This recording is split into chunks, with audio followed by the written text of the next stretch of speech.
আসসালামু আলাইকুম। শুভ সকাল সবাইকে। কেমন আছেন সবাই? আশা করি সবাই ভালো আছেন। আলহামদুলিল্লাহ আমিও ভালো আছি। আজকে সকাল সকাল ঘুম থেকে উঠে পড়ছি। তার কারণ আপনাদের ভাইয়া হচ্ছে আজকে খেলা দেখবে। কারণ বাংলাদেশ বনাম শ্রীলঙ্কার খেলা আছে।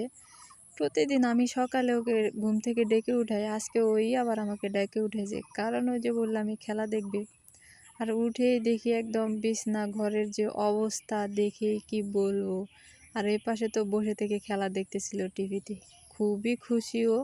পরে আমি বলতেছিলাম যে ফ্রেশ ট্রেশ হয়ে আসলাম, হয়ে এসে বললাম আমাকে লিচুটা একটু সিলাই দাও, না তুমিই খাও লিচুটা, আর আমাকে একটা কলা সিলাই দাও, আমি কলা খাবো নি। পরে হচ্ছে বসে বসে লিচু খাইতেছে আর খেলা দেখতেছে। বলতেছে আমার কাছে খেলা খুবই একটা প্রিয়। ও এক সময় ও নাকি খুবই খেলা দেখতো, এখনও দেখে। যখনই শুনে যে খেলা আছে তখন কোনো কাজ কাম ছাড়াই ও আগে বসে পড়ে খেলা দেখতে। আর এই পাশে আমার ডালিম গাছটাও মরে গেছে। কী যে হয়েছে, এতদিন খুবই বৃষ্টি হয়েছিল, মানে এর আগে ছিল খুব রোদ, তারপরে বৃষ্টি। এই কারণে ডালিম গাছ মরিচ গাছ সবগুলাই নষ্ট হয়ে গেছে। আর ওই পাশে শাকগুলাও আবার অনেক সুন্দর হয়েছে। আর এর পাশে আমি বক বক বেশি না করে ঘরের যে অবস্থা, ঘরটা গুছাইনি, আর থালবাটিগুলা কি অবস্থা হয়ে আছে ওগুলো সব পরিষ্কার করে নিয়ে আসি। কারণ রাতে খাওয়ার পর একদম ক্লান্ত হয়ে যায়, ওই সময়টা ঘুমিয়ে পড়ে ওইভাবে রেখে। পাশে বিছনার অবস্থাটা দেখলেই তো বুঝতেই পারছেন কি অবস্থা। মানে উঠে মুখটা ধুয়েই টিপিতে বসে পড়ছে। আর এখন এগুলো আমাকে সবই করতে হইতেছে। আস্তে আস্তে সব কিছুই কাজকাম সারলাম। সারার পর ওকে বলতেছি আমাকে একটু কলাটা সিলাই দাও না, কলাটা আমি খাই। পরে আমাকে সিলাই দিল, সুন্দর করে সিলাই দিল। আরও হচ্ছে মানে যে কোনো কাজ কামই করুক না কেন অনেক সুন্দর করে করে। পরে আমাকে সিলাই দিল, পরে আমি খাইলাম।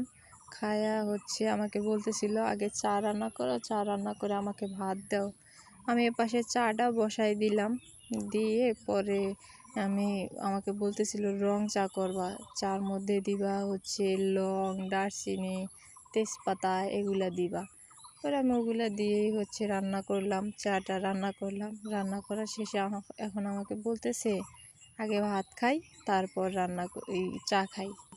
তাই আমি ভাবলাম যে চাটা একটু বলক উঠায়ে নামাই রাখি, যেহেতু আমি রাতে হচ্ছে মুরগির মাংস রান্না করছি। আপনারা আগের ভিডিওতে দেখছেন মুরগির মাংসটা যে এত টেস্ট হয়েছে কি বলবো, খুবই সুন্দর হয়েছে, এত স্বাদ হয়েছিল।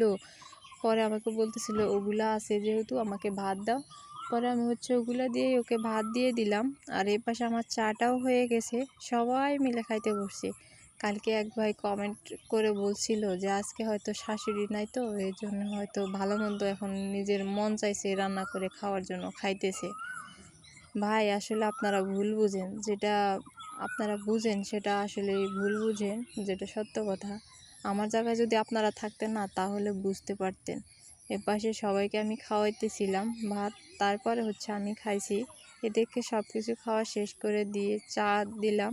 তিনজন মানুষ, তিনজনকে চা দিলাম। আমি একটু চা কমই খাই, তিনজনকেই দিয়ে দিলাম 3টা কাপের মধ্যে।